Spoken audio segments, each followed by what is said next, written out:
देखो भाई, मैं ये बता रहा था, सुनाई दे रही है आवाज? Yes sir. Nitrogen base 4 type के होते हैं, मतलब 4 होते हैं, एडेनिन, ग्वानिन, थाइमिन और साइटोसिन। तो आरएनए में थाइमिन के जगह पे थाइमिन सिर्फ डीएनए में होता है और यूरासिल सिर्फ आरएनए में होता है। डीएनए में थाइमिन होता है जबकि आरएनए में थाइमिन नहीं होता, थाइमिन के जगह पे यूरासिल होता है। तो थाइमिन और यूरासिल में ये डिफरेंस है कि यूरासिल में सिर्फ तुम एक मिथाइल ग्रुप जोड़ दो तो वो थाइमिन बन जाता है, ठीक है ना। थाइमिन क्या होता है भैया? यूरासिल में एक मिथाइल ग्रुप जोड़ो तो थाइमिन हो गया। तो थाइमिन को हम 5 मिथाइल यूरासिल भी कहते हैं। जो 5वां कार्बन है उसमें मिथाइल जोड़ दिया जाता है एक्स्ट्रा, तो थाइमिन बन जाता है।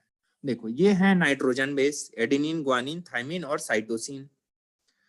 नाइट्रोजन बेस में मैं यदि सुगर जोड़ दूं, सुगर कौन कौन से हो सकते हैं? सुगर या तो राइबोज होगा या तो डीऑक्सी डीऑक्सीराइबोज को मैं शॉर्टकट में लिख रहा हूं ना, डीऑक्सीराइबोज, या तो राइबोज होगा या डीऑक्सीराइबोज होगा।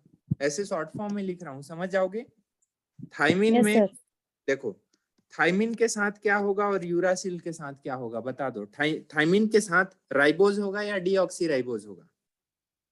डीऑक्सीराइबोस। डीऑक्सीराइबोज। क्यों? क्योंकि थाइमिन सिर्फ डीएनए में होता है। यूरासिल यस में सर। राइबोज होगा क्योंकि यूरासिल सिर्फ आरएनए में होता है, आरएनए में तो राइबोज होता है।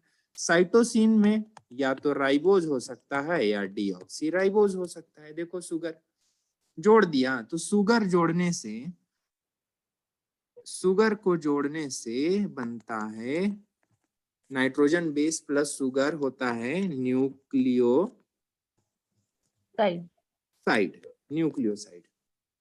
तो न्यूक्लियोसाइड का कुछ नाम होगा, ठीक है।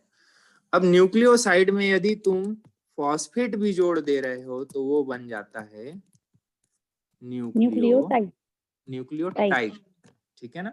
तो नाम देख लेते हैं क्या क्या होता है भैया। देखो, फॉस्फेट होता है एसिडिक होता है। अरे फास्फोरिक एसिड है, फॉस्फेट है, वो तो एसिड ही है। इसी की वजह से तो डीएनए और आरएनए एसिडिक नेचर का होता है, ठीक है।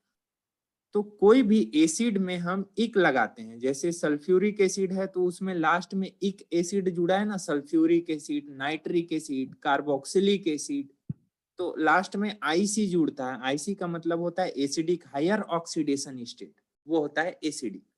तो वैसे ही इनका नाम भी होगा। देखो, एडिनिन के साथ तुमने राइबोज जोड़ दिया तो बना न्यूक्लियोसाइड, उस न्यूक्लियोसाइड का नाम होगा एडिनोसिन। साइड है इसलिए एस है, एडिनोसिन। अब एडिनोसिन को एसिड बना दो फॉस्फेट जोड़ के तो इसका नाम होगा एडिनिलिक एसिड या एडिनिलेट।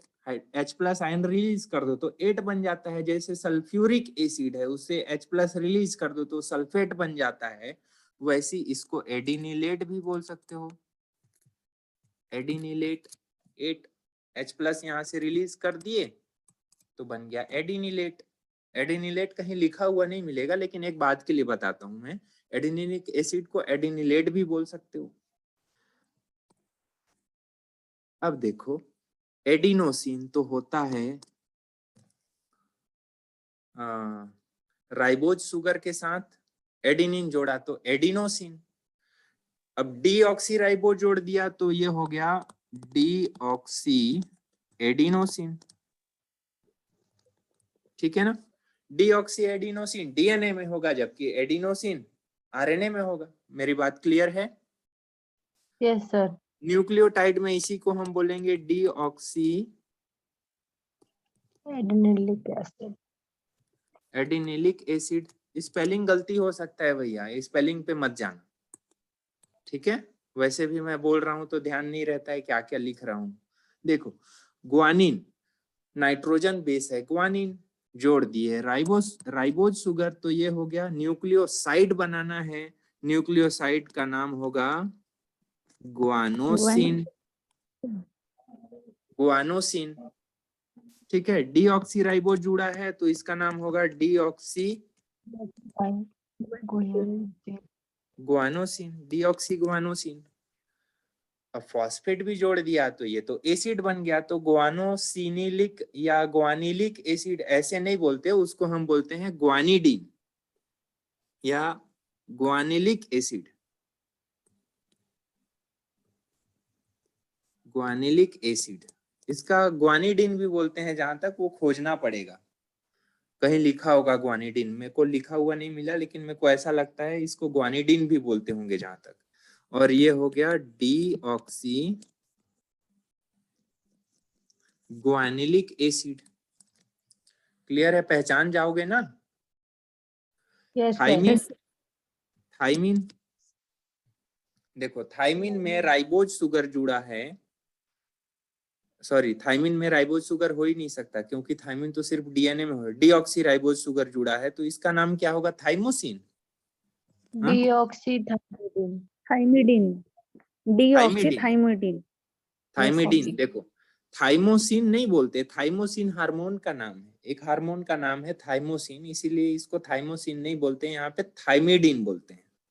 तो डीऑक्सी बोलने की जरूरत ही नहीं है, डीऑक्सी बोलने की जरूरत ही नहीं है, इसको थाइमिडीन भी बोल सकते हो, क्योंकि ये सिर्फ डीएनए में होता है। तो चलो कोई नहीं, मैं लिख ही देता हूँ डीऑक्सी थाइमिडीन। थाइमिडीन, ठीक है। थाइमोसिन बोलोगे तो वो हार्मोन का नाम हो जाता है, थाइमिडीन है ये, ठीक। राइबोज शुगर जुड़ा है तो इसको क्या बोलेंगे? यूरासिल के साथ यूरिडीन, यूरिडीन, ठीक है, यूरिडीन। फॉस्फेट जोड़ दोगे तो ये एसिड बन जाएगा, तो इसका नाम होगा डीऑक्सी थाइमिडिलिक एसिड, इसका नाम होगा यूरिडिलिक एसिड। क्लियर है? Yes sir. साइटोसिन की बात करें तो इसमें सीन तो पहले से ही जुड़ा हुआ है, तो सीन इसमें जोड़ने का कोई सवाल ही नहीं है, सीन जोड़ेंगे तो कैसे बनेगा? तो इसको भी डीन जोड़ा जाता है। कैसे? साइटिडीन और डीऑक्सी साइटिडीन, या ऐसे भी बोल सकते हो कि जो पायरिमिडीन है, पायरिमिडीन,